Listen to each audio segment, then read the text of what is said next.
Bienvenidos a Ciencia 360, el programa donde tienes la oportunidad de contestar tus preguntas con investigación científica y teológica. Mi nombre es Efraín Velázquez, arqueólogo y profesor de Biblia Hebrea para el Seminario Teológico Adventista Interamericano. Y tenemos el privilegio de tener entre nosotros al doctor José Cardé, profesor de la Universidad de Puerto Rico, recinto de Aguadilla, y profesor adjunto en la Universidad Adventista de las Antillas. Bienvenido, profesor, y gracias por estar con nosotros nuevamente. Un placer. Cuando hablamos acerca de los temas de ciencia, no solamente hablamos de temas pasados, sino que hablamos de temas contemporáneos que van más allá que de las revistas académicas, que usualmente son leídas por algunos pocos. Estos temas de ciencia en algunas ocasiones alcanzan tal vez los noticieros y los temas actuales. El tema del calentamiento global ha llegado a ser ese tipo de tema. ¿Cómo nos podría usted hablar acerca de la relevancia que tiene el tema del calentamiento global? Bueno, el tema del calentamiento global es un tema que afecta a básicamente toda la persona que está sobre este planeta. Y vemos la importancia que ha adquirido al darnos cuenta cómo hasta las campañas políticas en la nación norteamericana incluyen entre sus programas de promesas de campañas trabajar con el calentamiento global. De alguna manera influir, o por lo menos prometen que van a influir en los aspectos que pueden ayudar a disminuir ese calentamiento y por lo tanto mejorar la calidad de vida en el planeta. Inclusive, es de todos conocidos que un ex vicepresidente, Al Gore, se comprometió en una cruzada ambientalista y generó el documental, ¿verdad?, que se conoce como La Verdad Inconveniente, que impactó grandemente a la ciencia, al área científica y como al público en general.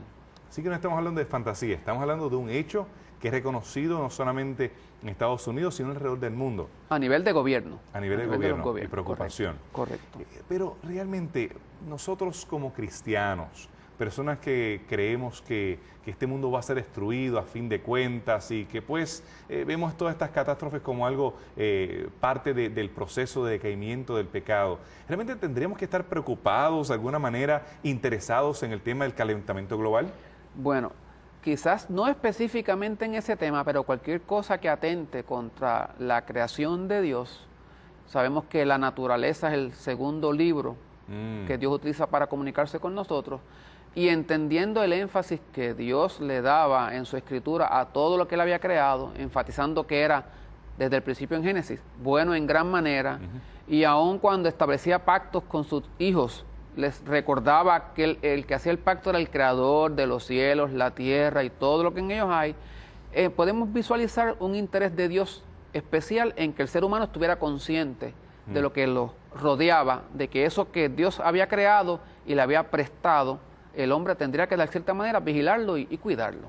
Pero vemos que algunos cristianos tal vez se sienten tímidos en entrar por causas que sean a favor del ambiente. Piensan que estos grupos son grupos tal vez de nueva era, personas que no están interesadas en la Biblia y consideran que un cristiano como tal no tiene que involucrarse en cuidar el medio ambiente. ¿Realmente por qué usted cree que tal vez algunos han perdido esa ética que tiene que ver con la naturaleza? Bueno, posiblemente de una forma muy tenue, muy disimulada, la influencia del humanismo en el ser humano, ¿verdad?, valga la redundancia, ha afectado mucho. O sea, el humanismo dice que el hombre es el centro de todo, que todas las cosas deben girar alrededor de él. Y por lo tanto, el hombre entonces va a visualizar al ambiente como algo de lo que él se tiene que servir, pero que no necesariamente tiene que cuidar. Entonces, de esa manera, pues se pierde un poco, ¿verdad?, ese interés.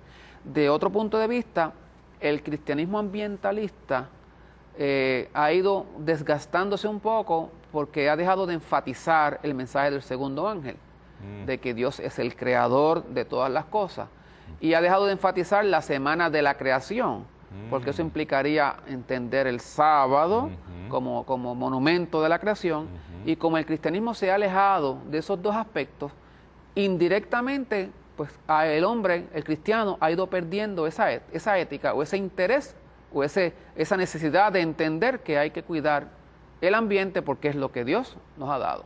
En el caso de aquellos cristianos que al mismo tiempo son cristianos teístas evolucionistas, pues tal vez lo vemos aún más desconectados en ese sentido con la responsabilidad que tenemos con esto que fue creado perfecto y no simplemente como parte de un proceso de destrucciones como se asumiría en el modelo evolucionista. Es correcto, es correcto. ¿Hay alguna base bíblica para esta forma de pensar?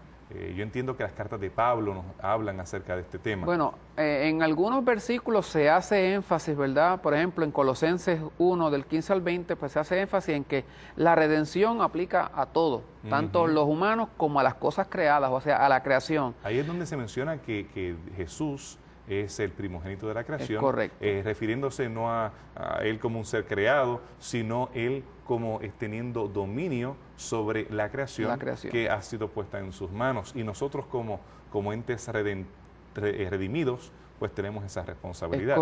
Es correcto. También es probable que en Génesis 1.26 el hombre haya malinterpretado ese término de sojuzgar la tierra, de apoderarse de la tierra, y pensando como que esto es propiedad mía, entonces lo puedo manejar como me dé la gana, y en ocasiones pues quizás esa ha sido una mala interpretación del ser humano también. Sí. Enseñorearse de una manera en la cual ha oprimido la tierra y simplemente es consumir todo lo más que pueda de ella, sin escuchar tal vez los clamores que menciona Pablo en Romanos 8, que dice que la tierra clama, gime. En ese contexto podemos ver que la naturaleza gime, quiere la redención. De la misma manera que nosotros somos redimidos por el cielo, también la naturaleza quisiera ser redimida y quiere ser libertada de estas consecuencias del pecado. ¿Qué más? ¿Tenemos alguna promesa escatológica que nos habla de eso? Entiendo que Juan en su libro apocalíptico, ¿verdad? En Apocalipsis 11:18 se enfatiza que el juicio de Dios destruirá también a aquellos que destruyen la tierra. Y podremos entender a aquellos que no cuidan la tierra, ¿verdad? Porque si no lo hacen por omisión, entonces estaríamos permitiendo que la tierra sea destruida. Así que cuando hablamos acerca del juicio divino, no lo limitamos a la ética que debemos tener para con Dios, con esos primeros 4 mandamientos, o para con los otros seres humanos. No matar, no robar. Pero si yo destruyo la tierra, soy tan culpable que si estuviera matando, robando, adulterando, cualquier Claro, si yo destruyo sin cuidado, por ejemplo, los recursos naturales como el agua, la gente que le hace falta el agua, pues indirectamente voy a estar matándolos básicamente, privándoles de eso que necesitan para vivir. Esa ética yo creo que a algunos de los niños no se le enseña y el agua pues es abierta sin cuidado, los recursos son, bueno, yo puedo pagar realmente el boleto del agua al fin del mes, la factura, pues no hay problema. No, yo creo que deberíamos desde pequeños tratar de inculcar esta ética ecológica que nos hace responsables como mayordomos. También está el conformismo de que si nadie cuida, ¿qué voy a aportar yo solo? Un granito de arena donde nadie cuida. Es al revés. Si mientras más gente proteja y cuide, entonces más beneficio va a tener la naturaleza de esas personas que se preocupan. Si otros lo hacen, yo puedo hacerlo. Exactamente. ¿Qué da si yo tiro la basura por la ventana? Si de todas formas tantas personas la están haciendo y qué diferencia puedo hacer yo. Pero ¿qué es ese calentamiento global al cual usted está haciendo alusión en sus presentaciones que entiendo que ha hecho en varios foros? Bueno, en términos técnicos, eso se refiere al aumento en la temperatura promedio de la superficie terrestre, tanto aire como océanos, en las últimas décadas.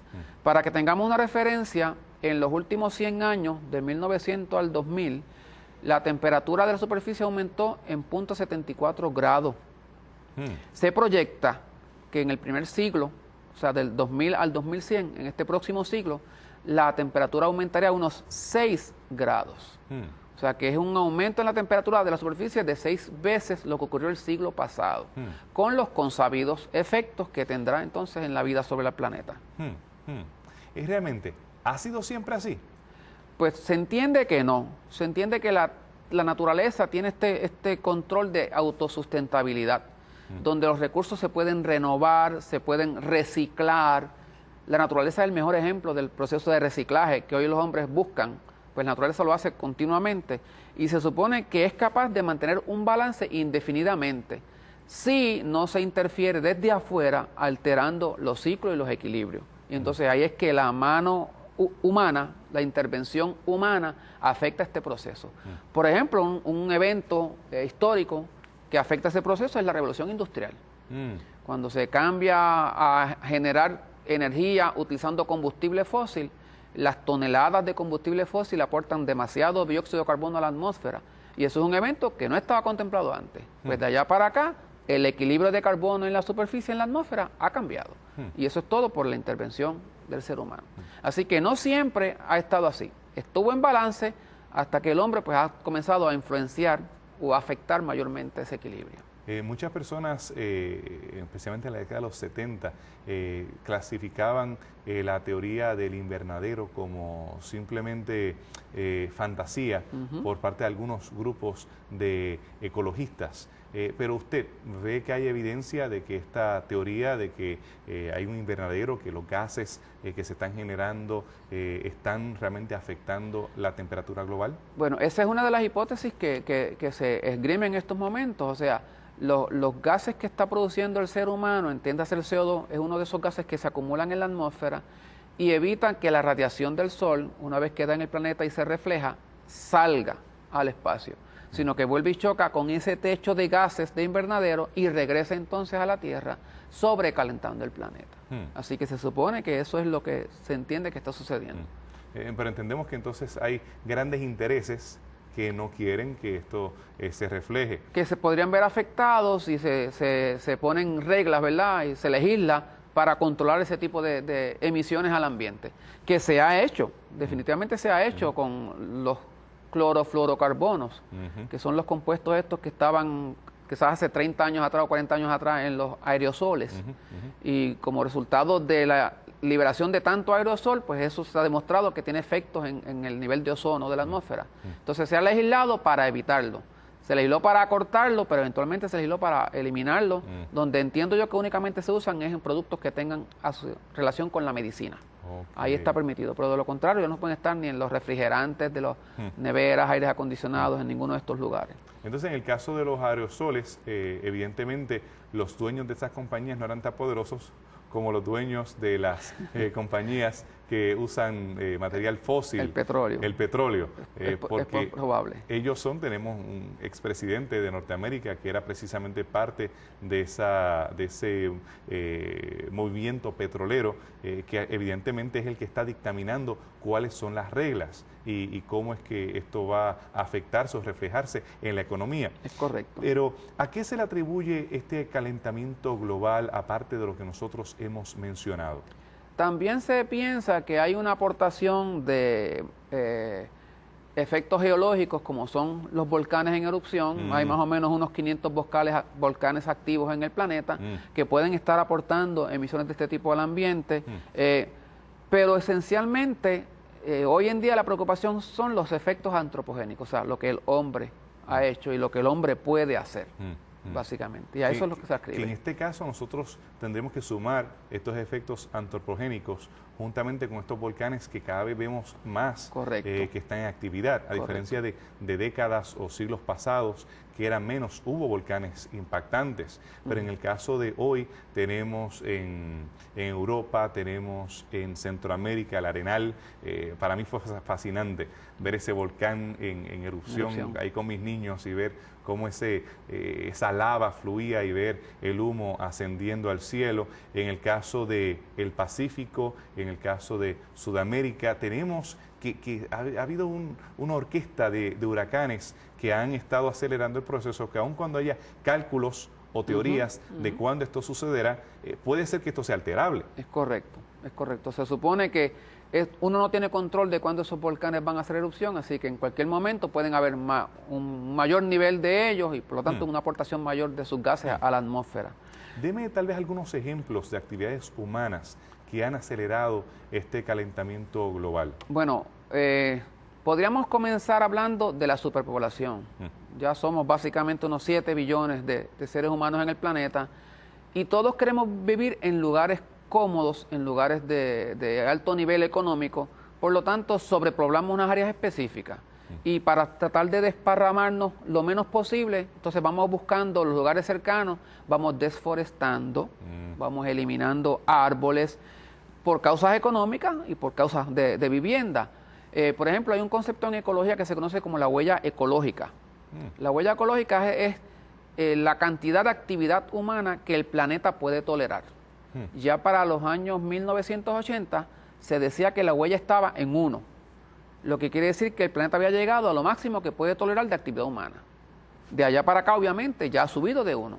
Así que estamos trabajando en negativo, en contra a lo que el planeta puede sostener. Lo que quiere decir que el planeta va a ir perdiendo recursos. Recursos no renovables se van a ir perdiendo. Además de la superpoblación, la actividad económica, como mencionamos, de la revolución industrial, el efecto de invernadero y la actividad de los clorofluorocarbonos con la capa de ozono. La capa de ozono ha ido perdiéndose principalmente en el Polo Sur debido a los niveles altos de estos agentes. Estos agentes se eliminaron a nivel mundial, ¿verdad? Y básicamente pues se ha controlado un poco lo que sucede en el Polo Sur. Pero, ¿qué pasaría? Y esto es especulativo, aunque se proyecta, si esto fuera en el Polo Norte. ¿Okay? No quisiera ni imaginar cómo se vería un orificio del tamaño que tenemos en el Polo Sur, que es impactante. Pues, lo que se proyecta es que si ese tamaño, igual que está en el Polo Sur, ocurriera en el Polo Norte, podría estar afectando desde la frontera de Estados Unidos con Canadá hacia arriba. Se calculan unos 700 millones de personas que estarán expuestos a la luz ultravioleta. Y eso fácilmente va a tener un aumento terrible en la incidencia de cáncer del piel, por ejemplo. ¿Okay? Hoy en día lo que se proyecta es que probablemente las condiciones para que eso ocurra estén unos 25 años más adelante. Solamente 25 años más adelante. Porque en el caso del Polo Sur, lo más que tenemos es agua. La masa terrestre está concentrada hacia el norte. Es correcto. Y tenemos poblaciones completas. Pues por eso mismo, posiblemente el efecto del Polo Sur no ha sido tan notable, porque allí no hay habitantes, pero en el Polo Norte la influencia sobre habitantes va a ser mayor, va a ser mucho más marcada. Y en el caso del Polo Norte, pues tendremos todas estas masas de hielo que se derreterían. Tendríamos entonces que el clima de Canadá se alteraría completamente. La producción de alimentos, que en el centro de los Estados Unidos la tenemos como una gran canasta de pan, pues entonces veríamos, me imagino que eso alterado. O sea, el trópico se extendería hacia el subtrópico, el subtrópico hacia las zonas templadas. Pensemos, por ejemplo, la población de insectos. La población de insectos que se mantiene a temperaturas calientes podrían migrar un poco más arriba. Entonces, allá esas personas no están acostumbradas a lidiar con insectos. Van a tener que hacer uso entonces de pesticidas. Entonces, ahí tenemos un segundo problema. Esos pesticidas van a contaminar el ambiente. O sea, que tenemos una cadena de eventos que todos pueden ir siendo resultado de esta actividad humana y de flora y la fauna. Totalmente. Que tampoco están acostumbrados a la invasión de estos insectos y demás, también se vería afectada. Correcto. Así que los efectos que tendrían serían increíbles para la población de esos lugares. Tendríamos migraciones, juntamente con esto de sustentabilidad, pues tendríamos problemas políticos. Correcto. Porque una vez se hacen más difíciles las situaciones del diario vivir, tenemos problemas en las calles, las personas se levantan, los gobiernos caen. Es interesantísimo. El problema con los alimentos, sí. Entonces la gente buscando alimentos, el problema de las guerras. O sea, hay una serie de factores que van a ir en secuencia generándose, y sin hablar, ¿verdad?, el efecto del derretimiento de las capas polares, entonces cómo eso se va a incidir en el aumento de las mareas, entonces las costas se acortan, o sea, las áreas residenciales pues se van a meter, tienen que meterse más hacia adentro de las ciudades, o sea, se va a trastocar completamente la vida como la conocemos hoy. Y en el caso de los fenómenos naturales, como huracanes y tifones, también se alteraría su ciclo y su intervención. O sea, hace unos 4 o 5 años tuvimos creo que 5 huracanes que llegaron a Estados Unidos, a las costas de Estados Unidos, categoría 5, cosa que no se veía hace muchísimo tiempo. Y ahora mismo, el primero que hubo en estos días, que es Irene, llegó hasta Nueva York. En mi caso, no quiero que recuerdes ese categoría 5 porque yo estuve en New Orleans cuando Katrina azotó, pues y yo estaba precisamente en el hospital cuando los vientos estaban azotando ahí. Terribles, azotaban, y pude vivir en carne propia los efectos de ese huracán. Y estoy seguro que las poblaciones de esas áreas no estarán listas para poder resistir esos cambios que van a haber. Y por un lado, tenemos ese exceso de actividad de huracanes y de lluvias en un lado del planeta, y en otros lugares del planeta tenemos unas sequías extremas. No hay agua. ¿Okay? El agua tampoco entonces permite que haya alimento. Entonces tenemos hambrunas en otros lugares del planeta. O sea, el efecto del calentamiento global se va a ver de maneras distintas en distintos puntos del planeta. Pero doctor Cárdenas, usted es un hombre de ciencia. ¿Será que esto es ciencia ficción o hay algunas investigaciones que han apoyado que este cuadro es viable? Bueno, hay teorías de ambos tipos, pero las investigaciones que se hacen básicamente se proyectan en el futuro. Y las cosas que se están viendo hoy no se veían en el pasado. Así que no hay por qué pensar que lo que se proyecta no va a suceder. En una presentación que usted hizo en otro contexto, usted menciona un estudio hecho por la British Antarctic Society, en la cual presentaba un cuadro en unos 25 años. Sí, pues esa es la agencia que ha estado estudiando los niveles de ozono en el Polo Norte. ¿Okay? Y son los que proyectan que en unos 25 años las condiciones que están allí van a permitir que se genere el hueco. ¿A qué se debe esto? Bueno, a que los niveles de ozono han estado disminuyendo debido al clima. Aunque el clima allí no está tan caliente, está frío, eso mismo permite que el ozono se vaya perdiendo más rápidamente. Entonces ellos planifican, o sea, plantean, ¿verdad?, que debido a los estudios que se han hecho, pues probablemente en unos 25 años, ya en el norte, en el Polo Norte, los niveles de ozono estén como están en el Polo Sur. Y por lo tanto tendríamos entonces el peligro de la radiación en todas esas poblaciones que van desde Canadá, toda Europa, Unión Soviética y China. Todas esas personas van a estar expuestos a los ultravioletas. ¿Qué efectos puede tener eso sobre nuestra vida en el planeta como lo conocemos hoy? El planeta Tierra en el año, a principios de este siglo, ¿cómo nosotros pudiésemos ver que va a afectar a estas futuras generaciones? Bueno, pues la temperatura seguirá aumentando, así como lo estamos viendo. Esto va a traer cambios climáticos como los que estamos viendo. Ya se plantea que los efectos de esos 5 huracanes que llegaron a Estados Unidos son resultados del calentamiento global. Así que esos disturbios atmosféricos van a ser mayores. La expansión de las zonas tropicales, como te mencioné, los trópicos se subirán y bajarán a lo que era subtrópico. Así que entonces la temperatura será mayor, más caliente en esos lugares. Subsiguientemente, el subtrópico subirá un poquito más a zonas templadas y la zona templada subirá un poquito más al Polo Norte. O sea que vamos a estar acercándonos mucho más a los polos. Eso va a provocar migraciones de personas, moviendo en esos lugares, y al mismo tiempo las aves se moverán más a lugares y los insectos, por ejemplo, se moverán a otros lugares. Lo que va a provocar entonces que en esos lugares la gente no esté preparada para lidiar con eso. Y las medidas que se usen sean medidas extremas que puedan provocar entonces contaminación, disturbios. O sea, lo que se espera que suceda es que finalmente los polos se descongelan, aumentan los niveles de marea y eso entonces implique que las costas sean mucho más susceptibles a inundaciones. Se pierda terreno que se le ha ganado al mar, se pierde entonces. Eso trastocará fronteras, naciones, como lo conocemos hoy en día. En el caso de las personas que se involucran en la política, hemos visto varios intentos que se han hecho para tratar de resolver el problema desde los diferentes centros de gobierno, las diferentes capitales mundiales. Entiendo que se han hecho varias reuniones, varias cumbres con países desarrollados para tratar de ver en qué forma tratan de acercarse al tema. Pero yo entiendo que este problema nosotros no podemos dejarlo en manos de gobiernos. Hay personas que pueden asumir la postura de que lo que debemos hacer es irnos al Capitolio, frente a la Casa Blanca, ser arrestados, hacer desobediencia civil, nosotros involucrarnos en diferentes movimientos, en algunas ocasiones que llegan hasta la violencia, el destruir las tuberías que conectan los gasoductos o los petroductos y nosotros de alguna manera impedir que este progreso continúe. Pero yo creo que al acercarnos al tema como cristianos lo hacemos desde otra perspectiva, una perspectiva más responsable. No se trata solamente de nosotros involucrarnos en esta causa de forma activa, sino concienciar. ¿Por qué razón? porque nosotros creemos en otra patria. Usted mencionó Apocalipsis. Correcto. Y el mensaje del tercer ángel nos habla acerca de un juicio. La hora del juicio ha llegado para quien creó los cielos, la tierra, el mar y todas las cosas que en ellos hay. Hay una responsabilidad en nosotros en compartir con otros acerca del ambiente.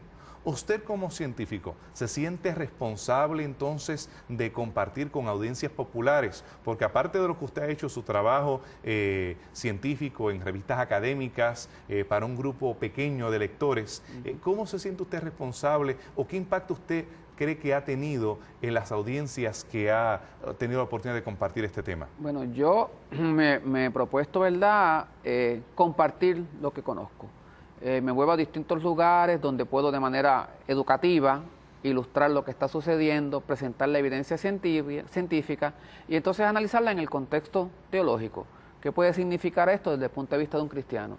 Y yo, como cristiano, ¿qué cosas puedo hacer? Entonces, ahí pues sugerimos, ¿verdad?, las cosas pequeñas que podríamos hacer, que si pensáramos con la filosofía del conformismo, pues diríamos, no tengo que hacer nada, porque si la gente no hace nada, ¿por qué yo voy a matarme haciendo algo? Pero pues yo trato de enfatizar las cosas que son importantes y en qué punto nosotros podemos aportar. Y entonces, ese tipo de ideas los incluyo en algunas de mis conferencias. Y usted ha visto tal vez la reacción en las personas. Las personas salen, porque yo he estado en algunas de sus conferencias, salen pensativos. Debo ser más responsable. El tema del reciclaje, el tema del consumo de agua, el tema del consumo de energía, el nosotros encender o apagar la misma. Consumo de papel. Consumo de papel, el reciclaje. Yo entiendo que usted en sus clases pide que sus estudiantes usen o papel reciclado o se lo envíen de forma electrónica. Es correcto.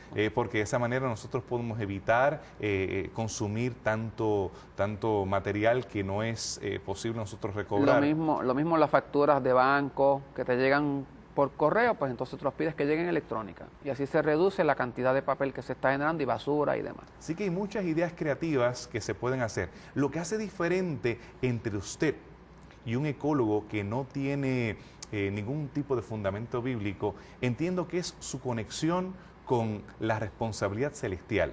Usted se considera a usted mismo un mayordomo de lo que Dios ha puesto a su disposición. No simplemente para someter o sojuzgar la tierra o sacar ventaja de ella, sino que nos vemos como responsables de los bienes, de los tesoros que nos han sido dados. Y en ese contexto de esos tesoros que nos han sido dados, le damos gracias al Señor por el privilegio de conservarlos para otras generaciones.